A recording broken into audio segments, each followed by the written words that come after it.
Каја Калас во петок во Скопје на средба со Мицкоски. Нови надежи или стари пораки за замрзнатата европска иднина на земјава. Македонија е последната станица од втората турнеја на регионот на шефицата на европската дипломатија. По посетите на Белград и Приштина, Калас во петок пристигнува во Скопје.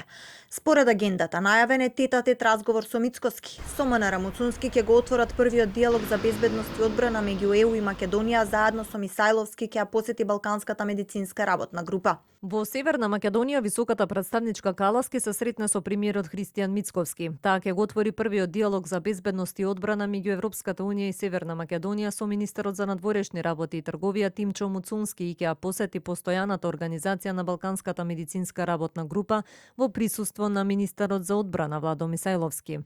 Калас има средби со представници на младински и студентски организации. Дали Калас доаѓа само со дипломатски формалности или пак со пораки кои може да ја раздвижат закочената евроинтеграција? Посетата е на само една недела откако председателот на Европскиот совет Антонио Кошта од Скопје порача дека ЕУ очекува да се исполни договореното и дека не е потребен план Б, туку само реализирање на планот А. И додека Бугарија децидно ги отфрла уставните измени со одложено дејство, потенцирајќи дека рамката е европска, а не бугарска.